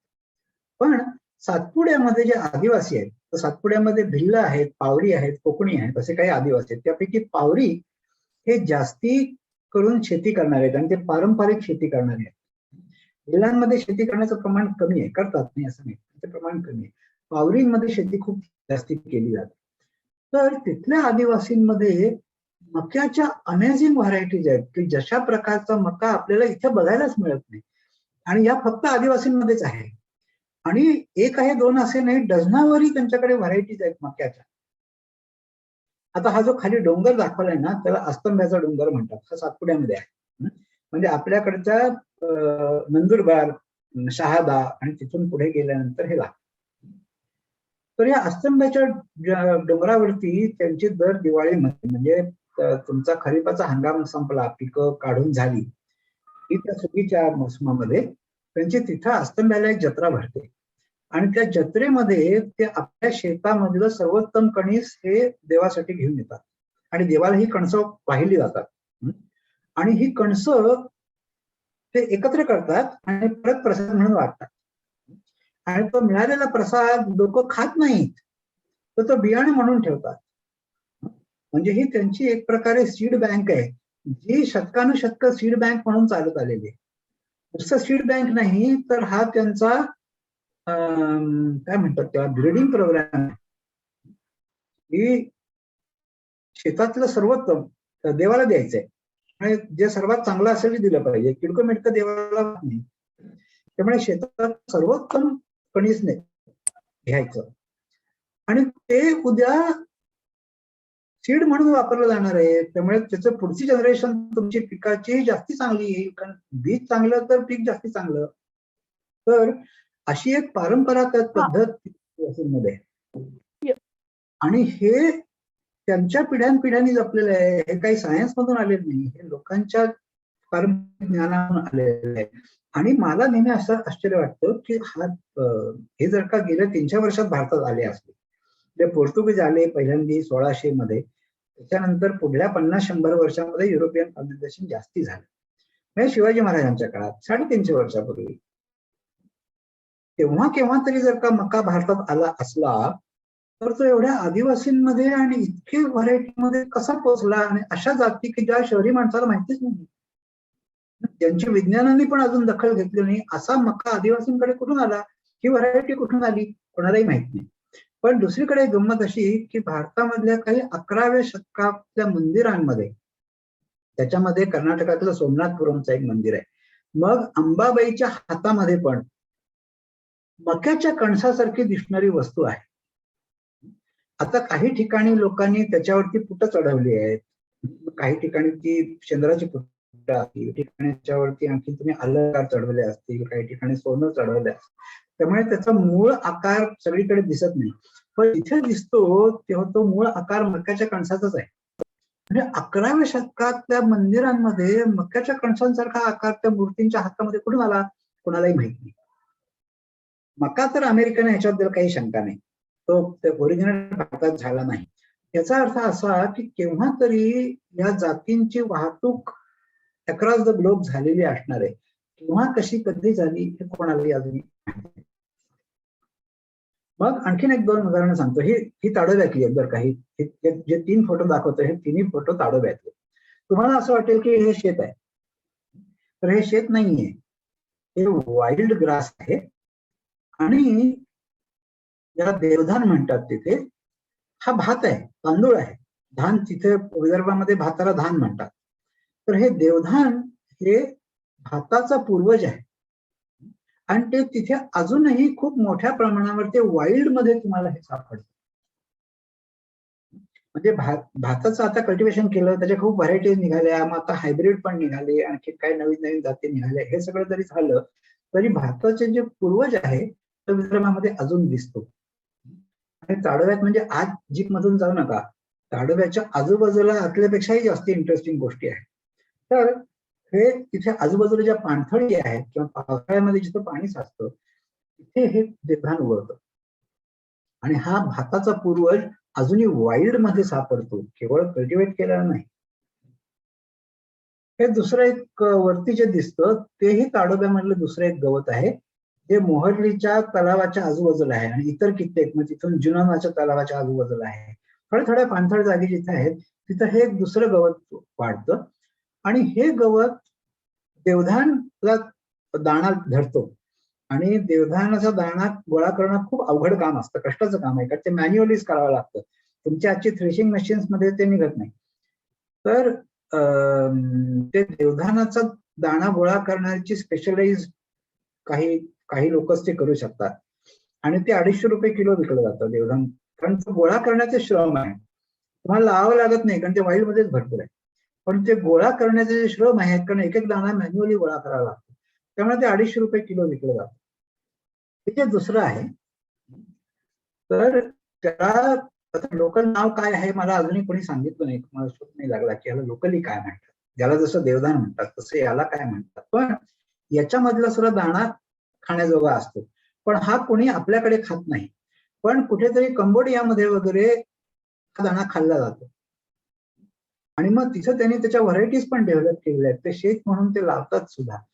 अशी ही जात आपल्याकडे आहे की ती potentially it is a crop species, पण अजून कोणी ती लावायला सुरुवात केली नाही. मग खाली तुम्हाला असं जे काही वेडावाकडं वाढल्यासारखं दिसतं की आणखीन एक लाखोरी म्हणून वनस्पती आहे. ही डाळवर्गीय पीक आहे, हे ऍक्च्युअल पीक आहे, ते पीक घेतात आणि धान काढून झालं की त्याचं बी असं नुसतं उधळून देतात, नंतर काहीही करायला लागत नाही. कित्येक जण त्याला खत पण घालत नाही, पुन्हा पाणी पण करत नाही, काहीच करत नाही. काहीही न करता 2-2.5 महिन्यामध्ये याचे दाणे धरतात. ते दाणे फक्त गोळा करतात, याची भाजी पण करतात बरं का, याच्या पाल्याची भाजी पण करतात किंवा त्याचे दाणे गोळा करतात, मग ते वाळवून त्याची डाळ काढतात आणि ही डाळ दिसायला तुरीच्या डाळीसारखी दिसते, लागायला हरभऱ्याच्या डाळीसारखी लागते. म्हणजे याचं पीठ हे भजी बनवायला, वडे तळायला त्याचं पीठ वापरता येतं आणि ते हरभऱ्याच्या डाळीपेक्षा जास्ती कुरकुरीत होतात. तर अशा कित्येक गोष्टी आहेत, सगळ्या गोष्टी सांगण्याचा प्रश्न हा माझा हेतू नाही. हेतू हा आहे की किती गोष्टी आहेत की ज्या आपल्याला अजून माहितीच नाहीये, त्याचं कुठेतरी कुठे ना कुठेतरी कोणाकडे तरी ज्ञान आहे किंवा अजिबातच कोणाकडे ज्ञान नाही. अगणित विश्व आपल्याकडे हे पसरलेलं आहे. हे जे दाणे दिसतात ना इथं उजव्या हाताला, हे मगाशी मी तुम्हाला जे दाखवलं ताडोब्यातली वनस्पती, ते ऍक्च्युअली इथे हे फुटलेले दाणे आहेत. त्याचा अख्खा दाणा मिळवणं काही मला जमलं नाही, कारण हे फोडून हा दाणा काढावा लागतो आणि हे त्याचा हाच इतकं टफ असतं की ते फोडताना माझ्याकडून तरी आपला दाणा पूर्णपणे प्रत्येक वेळेस फुटला. पण हे एक दुसरं आहे, हे वाईल्ड ग्रासच आहे. त्याचा दाणा हा गव्हाच्या किंवा चांगल्या जातीच्या मोठ्या तांदूळाच्या दाण्या एवढा मोठा असतो, टपोरा असतो. त्याच्यामध्ये स्टार्च कंटेंट भरपूर असतो आणि अत्यंत चवदार आणि न्यूट्रिशियस आहे. हे कुठे सापडतं विचाराल तर पुण्याच्या आजूबाजूच्या टेकड्यांवरती हे धान्य वाईल्ड मध्ये वाढतं. कोणीही गोळा करत नाही, कोणीही ते खात नाही, पण त्याच्यात संपूर्ण प्रॉपर्टीज या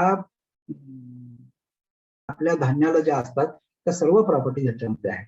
मग कोणी हे लावत का नाही पीक, तर त्याचाही आम्ही विचार करतोय. आम्ही हे स्वतः वाढवण्याचा प्रयत्न केला, त्याच्या बिया जर्मिनेट होतात, पण अजूनपर्यंत आम्हाला ते पूर्ण वाढवण्यात यश नाही आलेलं. अनेकाने प्रयत्न केले, तर मंदार जातात पण ह्याच्यावरती काम करतोय आणि हे पुण्यात आहे, कुणाला माहिती आहे. तर गवताचा अभ्यास करणाऱ्या लोकांना सुद्धा त्याच्यामध्ये धान्य आहे आणि ते एडिबल आहे हे माहिती नाही. म्हणजे कित्येक वेळा जातच माहिती असते, माहिती नसते, किंवा जात माहिती असली तरी या जातीमध्ये काय वैशिष्ट्य आहे, काय प्रॉपर्टीज आहेत, त्यांची लाईफ सायकल कशी आहे, कशा कोणाचा माणसाला उपयोग आहे, कोणाचा उपयोग नसेल पण काहीतरी निसर्गामध्ये त्याचा रोल आहे, काही माहिती नाही आपल्याला.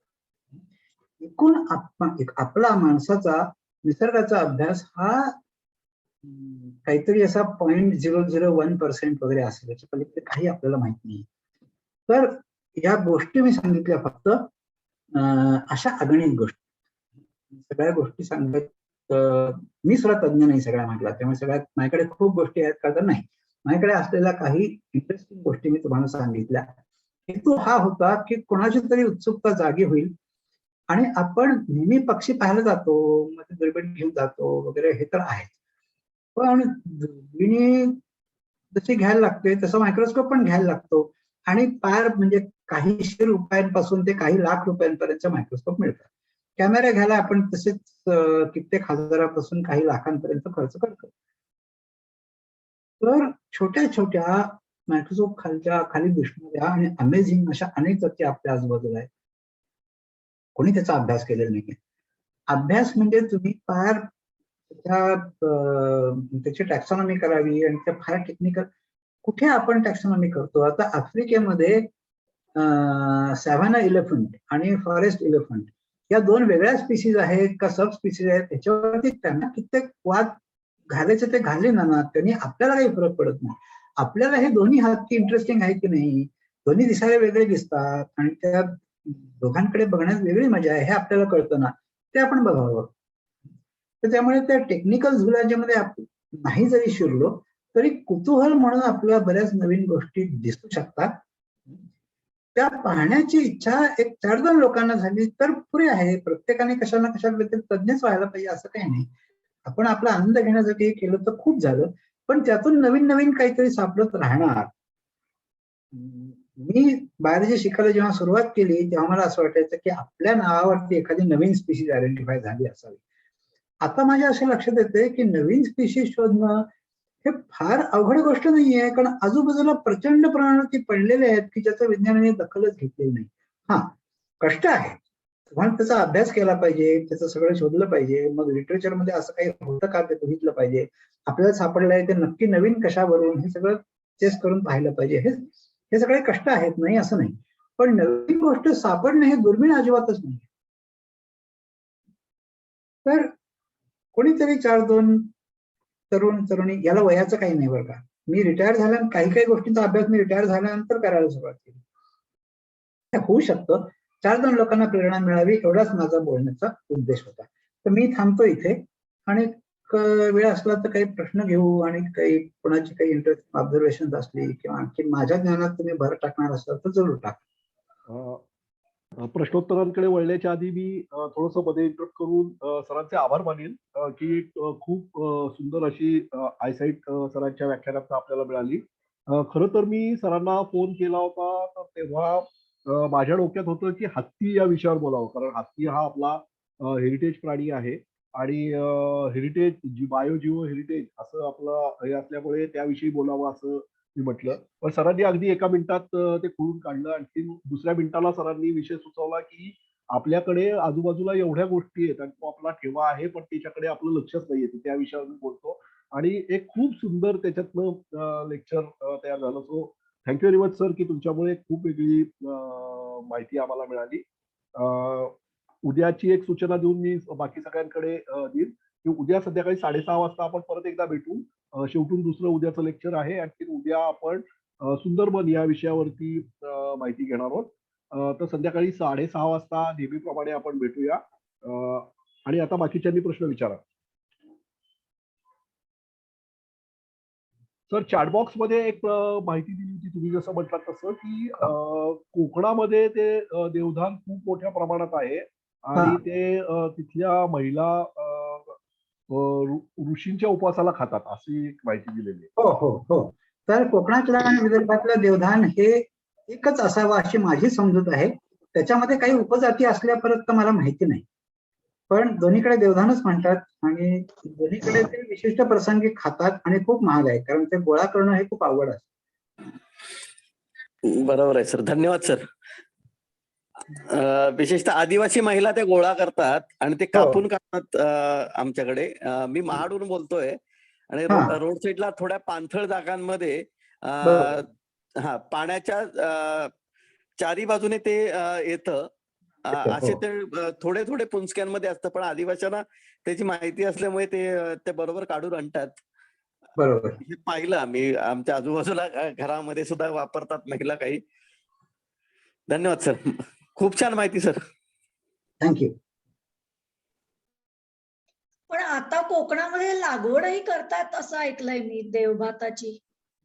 माहित नाही कोणी करत असेल तर, तेव्हा हा, त्याची लागवड करणं सोपं आहे, पण हा, त्याचं हार्वेस्टिंग करणं अवघड आहे. म्हणजे बाकीचं अवघड आहे. तुम्ही हा. कापणी करता, मग ते नंतर ते थ्रेशिंग मशीन येतं, ते सेपरेट करतं, आणि ते मशीननी केल्यामुळे आता बाकीचं भाताचं काम खूप सोपं झालंय. पण ती पद्धत देवधानाला नाही वापरता येत. हम्म.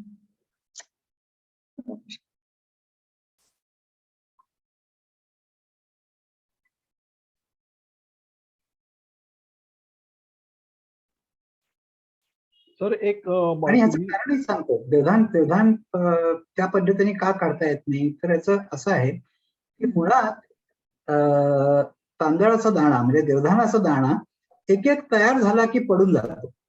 आणि आपण पीक म्हणून जो भात घेतो त्याचा दाणा पडून जात नाही, तो दाणा तसाच राहतो बॅगमध्ये. हा, हा. त्यामुळे जेव्हा तुम्ही शेवटी कापणी करता तेव्हा सगळे दाणे तुम्हाला मिळतात.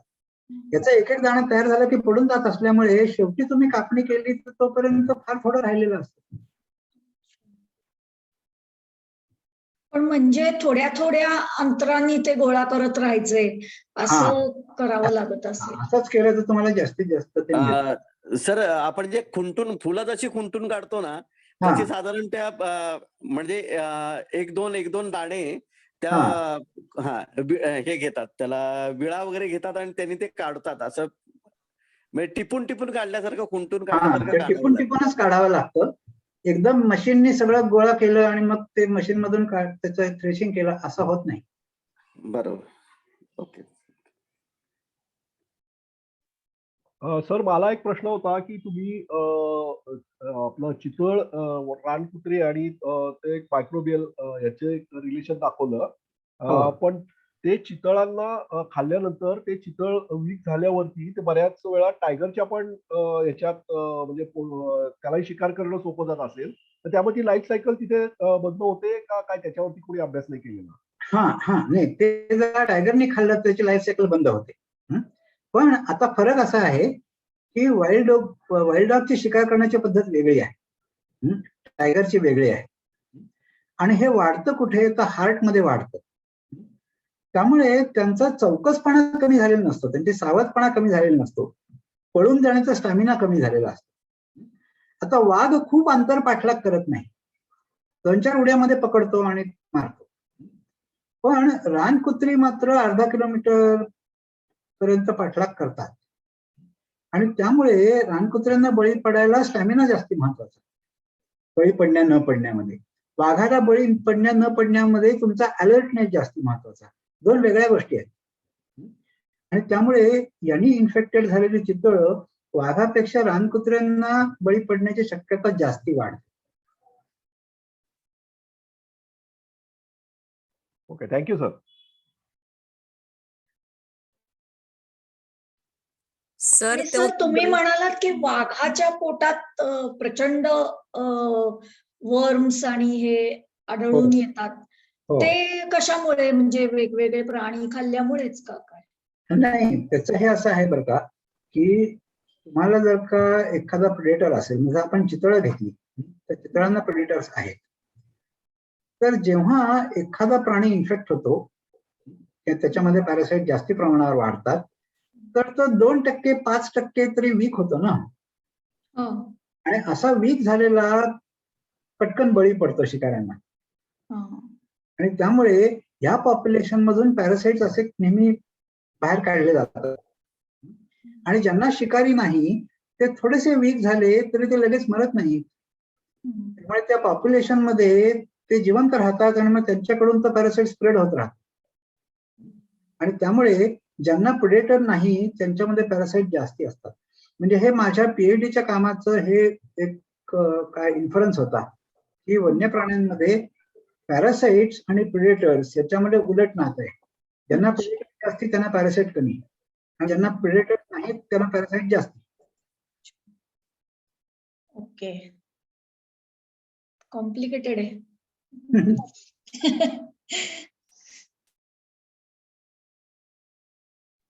अपर्णा, तुला काहीतरी प्रश्न विचारायचा होता. हो सर, मला असं विचारायचं होतं की देवधान धान्याचं ते काढायला एवढं अवघड आहे, मशीन मधून होत नाही. पण मग ते आपल्यासारख्या सामान्य माणसांना सहज पचू शकतं का, किंवा लावता येतं का, का खूप शिट्ट्या करायच्या? हो हो, काढता येतं कोणालाही, काढणं अवघड नाहीये. पण ते मॅन्युअलीच करत बसायला लागल्यामुळे खूप वेळ गेल्यानंतर तुमच्या थोडंसं हातात येतं. अच्छा. मशीन मध्ये कसं 1 दिवसात 70 पोती झाली असं नाही होत तिथे. बर बर. म्हणजे ते आपण खाऊ शकतो ना, कोणीही म्हणजे? खाऊ शकतो. ते अत्यंत चवदार असतं, न्यूट्रिशियस आहे, त्याच्याबद्दल काही चिंता नाही. बर बर, धन्यवाद सर.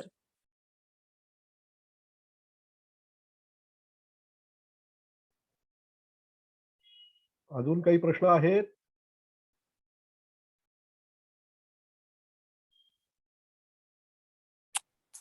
देवधानच्या झुपक्यांना आपण जर पिशव्या बांधल्या जाळीच्या, तर त्याच्यामध्ये ते धान्य गोळा करता येईल का आपल्याला? नीट मला कळलं नाहीये. नीट ऐकू देवधान देवधान हे धान्य गोळा करण्यासाठी हा तर त्याच्या रोपट्यांना पिशव्या बांधल्या, जाळीच्या पिशव्या, तर हा ते धान्य सोप्या रीतीने गोळा करता येईल का? बर, मला तुमचा आवाज फाटतोय. सर प्रश्न, हॅलो साधारण हा सर, प्रश्न त्यांनी असा विचारला की जाळीच्या पिशव्या केल्या तर त्याच्यामध्ये देवधान गोळा करणं सोपं जाईल का? हा, ही बांधून शक्यता आहे. ठेवलं. ही शक्यता आहे. म्हणजे आता इथे तुमचा इनोव्हेटिव्हनेस आला. करा की अभ्यास तुम्ही. की हे ज्या भागामध्ये ते वाढतं त्या भागामध्ये कुठेतरी हा अभ्यास करायला हरकत नाही की ते गोळा करणं सोपं जाईल असं काही डिव्हाइस तुम्ही बनवू शकता का, किंवा वेगळ्या काही प्रकाराने आपल्याला तर ते सोपं जाईल का, हे सगळं करून बघण्याच्या गोष्टी आहेत. बरं, थँक्यू.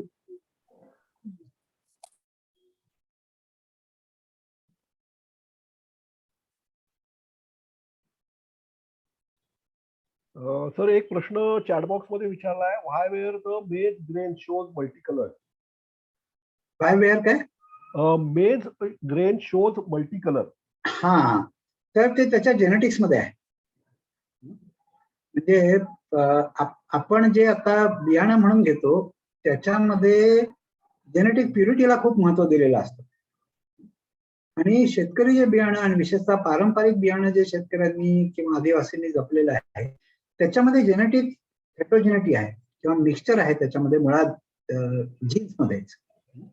आणि त्यामुळे त्यांची कणीसं दिसतानाच वेगळी दिसतात आपण जे बाजारात घेतो त्याच्यापेक्षा. तुम्ही बाजारातून बियाणं आणून विकत आणून लावलं तर तुम्हाला असं कधीच दिसणार नाही.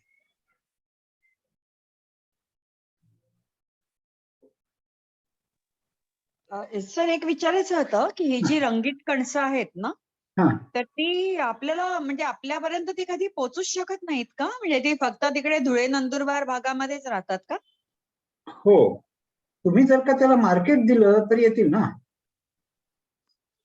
अच्छा. आता आणि market कशाला आहे तर स्वीट कॉर्नला फक्त लोक पैसे देऊन विकत घेतात. आपल्याकडे स्वीट आधी व्हरायटीज होत्या त्या पण बाजारातून दिसून अशा व्हायला लागल्या. हो, बरोबर आहे. तसं असतं ते. पण त्यांचे म्हणजे गुणधर्म जे आहेत ते आपले जे पहिले कणीस यायचे हो, तशा पद्धतीचे आहेत का?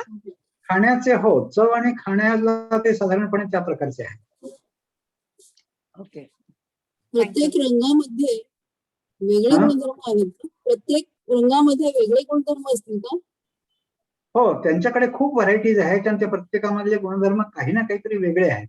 ते आता बायफ नावाची संस्था आहे किंवा काही चांगले अभ्यासक आहेत त्यांनी आता ते डॉक्युमेंट सगळं करून ठेवायला सुरुवात केली.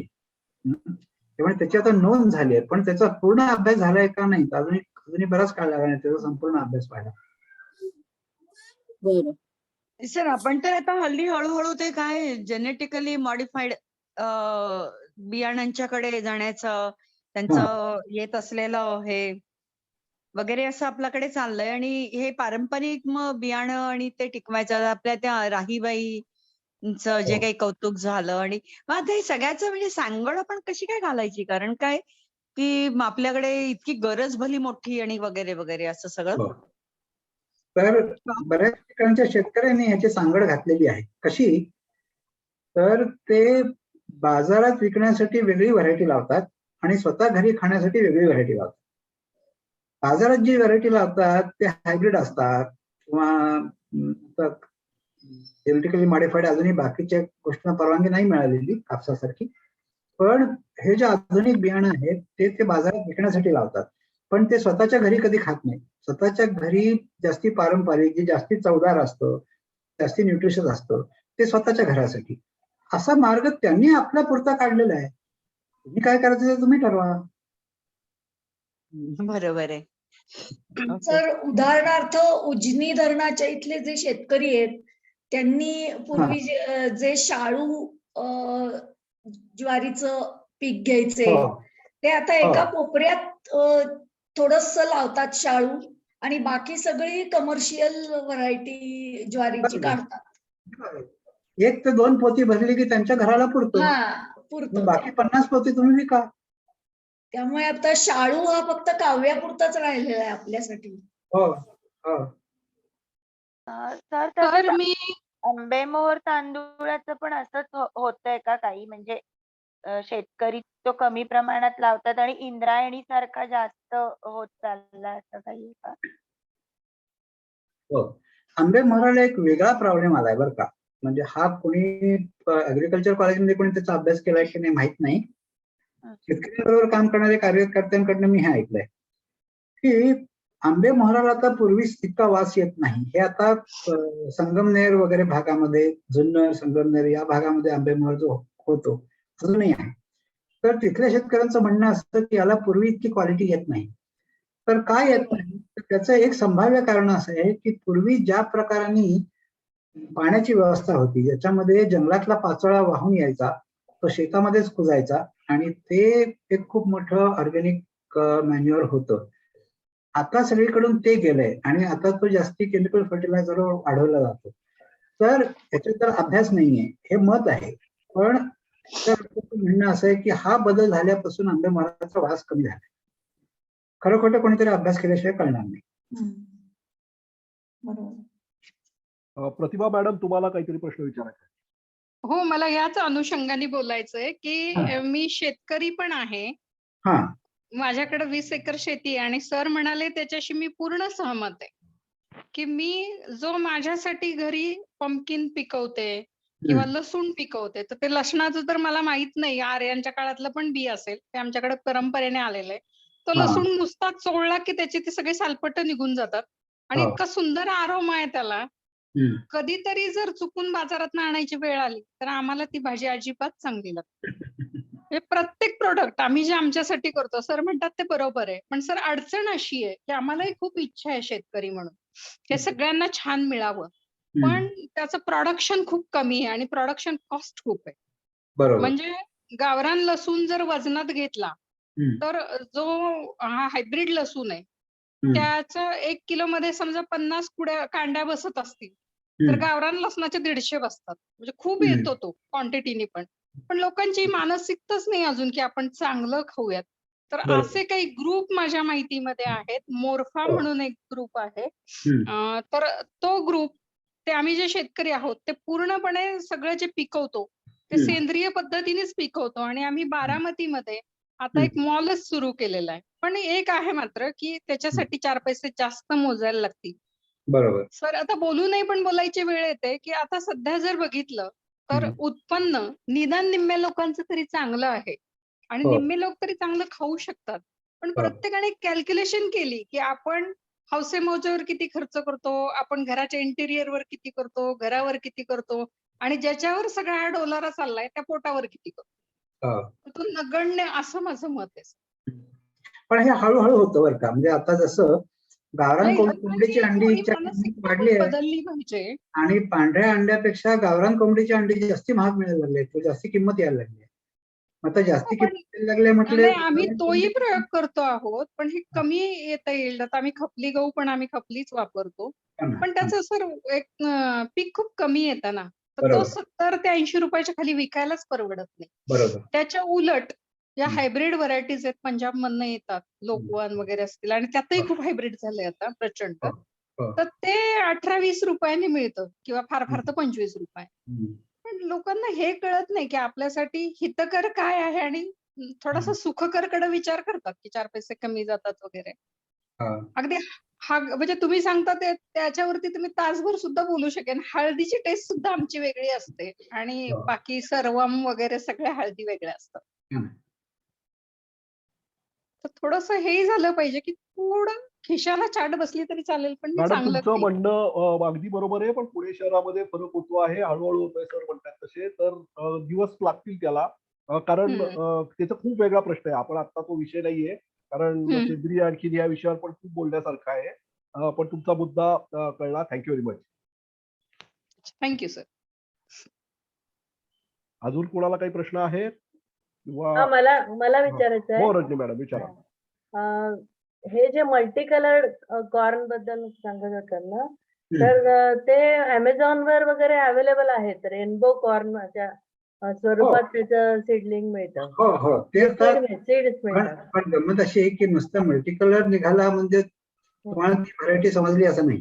हा, ते खूप बारकावे आहे. ओके. हा, आणि आता असं आहे की तुम्हाला जेनेटिक मॅनिप्युलेशननी असे मल्टी कलर तयार पण करता येतात. ओके. अच्छा अच्छा. म्हणजे तो ओरिजिनल आहे का तो तयार केलेला मॉडिफाईड मल्टी कलर्ड आहे हे पण तुम्हाला पटकन कळणार नाही. हा हा. म्हणजे बियाणं ते लावून नंतर क्रॉप कसे येतात त्याच्यावरच अवलंबून आहे. हा. Okay. Thank you sir. Yes thank you. या मुद्द्यावरती आपण आजचं सेशन थांबूया. खूप सुंदर झालं. खूप वेगळी माहिती आपल्याला याच्यातनं मिळाली. खरं तर अनेक विषय आहेत सरांच्या मुद्द्यातनं की ज्याच्यातनं एकेका विषयावरती अनेक लेक्चर्स होऊ शकतात. पण आपण मुख्यतः काहीतरी विचार करायला लागणं हा या आजच्या लेक्चरचा महत्वाचा भाग होता. आणखी त्या दृष्टीने आपण सगळे प्रयत्नाला लागूया असं मला वाटतंय. सर म्हणते तसं की सगळ्यात काही संशोधन करणं शक्य नाही, पण काहीतरी निसर्गात आपण बघणं यासारखं तर अनेक गोष्टी आपण करू शकतो. तर त्या दृष्टीने आपण आता याच्या पुढची वार्ता करूया. एवढं सांगून मी आजचं सेशन हे पूर्ण झालं असं म्हणतो. आणखी सगळ्यांना उद्या आपण परत एकदा भेटूया संध्याकाळी. Thank you very much. Good night. धन्यवाद. मला आधी बोलायला. हो सर. हॅलो सर, मला एक थोडस विचारायचं होतं. हॅलो. हा विचारा सर. ना. सर मला हे म्हणायचं की जसं आपण आता शेवटी बोललात की सर्वांना काही संशोधन करणं शक्य नाहीये. मग जी कॉमन माणसं आहेत जशी माझ्यासारखी की ज्यांना पर्यावरण संवर्धनासाठी किंवा काहीतरी करायचंय, तर आम्ही असं काय करावं किंवा कोणत्या दिशेने काही वाटचाल करावी की जेणेकरून आम्हाला यात थोडासा सहभाग करता येईल? हो, मी असं नाही म्हटलं की कोणालाही संशोधन करता येत नाही. मी असं म्हटलं की प्रत्येक जण संशोधक होत नाही.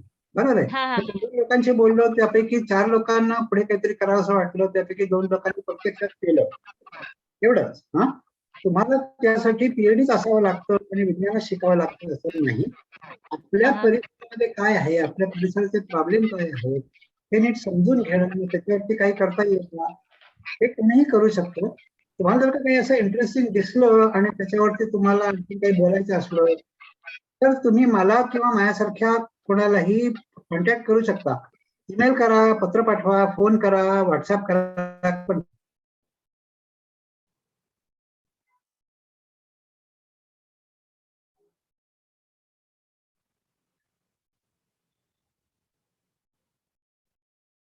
सर बहुतेक तुमचा म्यूट झालं चुकून. मला माझ्या याचं दिसतच नाहीये. हा सर आला आवाज परत. हा हा. पण माझं उत्तर ऐकू आलं का नाही आलं? नाही सर, काहीतरी करा, ईमेल करा इथपर्यंत ऐकू आलं. हा मग ठीक आहे. मग तेच महत्वाचं मुख्य हेच होतं की मला तुम्ही व्हॉट्सअप, फोन, ईमेल कुठल्याही मार्गाने कॉन्टॅक्ट करा. जर मला असं म्हणायचं असेल की माझ्या परिसरात मला काहीतरी इंटरेस्टिंग दिसतंय आणि त्याच्या पुढे काय करायचं आपण बोलूया, तर मला जे काही माहिती असेल की काही सुचवता आलं तर मी नक्की बोलेन तुमच्याशी. सर तुमचं या विषयावरचं कुठलं पुस्तक आहे का तुमचं, म्हणजे काही लिखाण वगैरे चालू आहे? चालू आहे. हो चालू पण आहे. आता मी रिटायर झाल्यानंतर लिखाणावरती परत भर द्यायचा असं ठरवलंय. मी 1980s-19 मध्ये खूप लिहिलं, पण त्यानंतर मधल्या काळामध्ये लिहिणं माझं जवळपास बंद पडलं होतं. आता माझी 3 पुस्तकं या वर्षामध्ये येतील. Great. Okay. Thank you sir. Sir संपवूया आपण. हो हो. Okay. So thank you very much. Good night everybody. उद्या संध्याकाळी 6:30 वाजता भेटूया.